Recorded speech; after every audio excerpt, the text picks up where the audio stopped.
សម្បត្តិពិសិដ្ឋបានចុះមកដល់ការរបស់បងភិរៈដែលគាត់បានប្រើប្រាស់នៅផលិតផលពីខាងទីនេះយើងសុទ្ធហើយចង់ដឹងថាដល់វគ្គនេះគឺជាវគ្គអីហើយថ្ងៃនេះគាត់កំពុងធ្វើអីដែរនោះអញ្ចឹងយើងទៅជួបនៅម្ចាស់កិច្ចការទាំងអស់គ្នា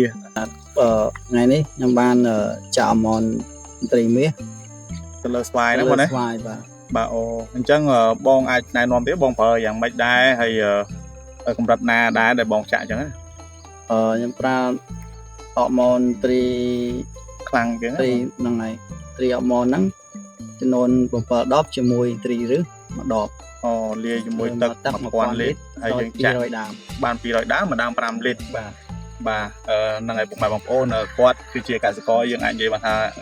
គំរូក៏បានសក្តានុពលក៏បានដែរព្រោះគាត់តែងតែប្រើប្រាស់ជាប្រចាំទៅហើយមកទល់ថ្ងៃនេះដោយតែវីដេអូមុនអញ្ចឹងគឺគាត់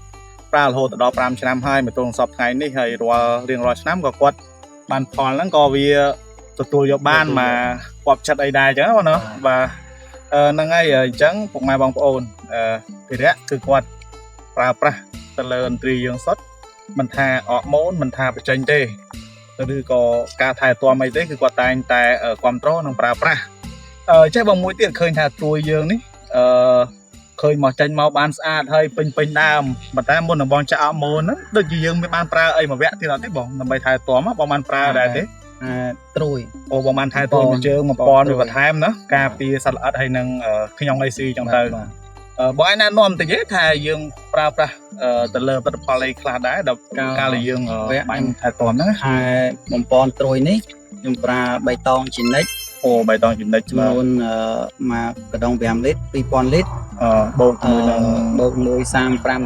រីសឹកល្អយើងណាបង1គីឡូ1000លីត្រហើយBM 21យើងវាជាមួយ BM 21ទៀត2000លីត្របាទតាមពលអញ្ចឹងហើយឃើញថាម្ដងនេះជួយបងបានចាប់ដើមបដូរពណ៌បដា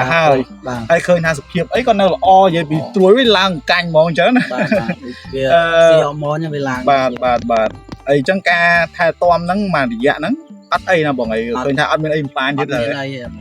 ត្រួយយើងបងអញនិយាយពីទស្សនវិជ្ជាថាក្រោយទៅពេលយើងបាញ់ណាត្រួយយើងវាឡើងយ៉ាងរបៀបម៉េចហើយការទប់ស្កាត់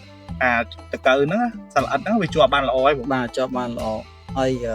បើត្រួយសត្វស៊ីវាត្រូវ BM21 ហ្នឹងវាត្រូវបាន2សាទៀតបាទហើយវាល្អប្រើហើយត្រួយយើងក៏ឡើងពណ៌ឡើងមើលទៅឡើងកាញ់ដូចចាក់អមនហើយអញ្ចឹងណាបាទ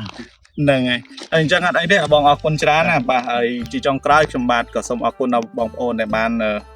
តាមដានវីដេអូនេះពីដើមរហូតដល់ចប់ផងដែរបើសិនជាបងប្អូនមានចំណាប់អារម្មណ៍ទាក់ទងនឹងការប្រើប្រាស់ឬក៏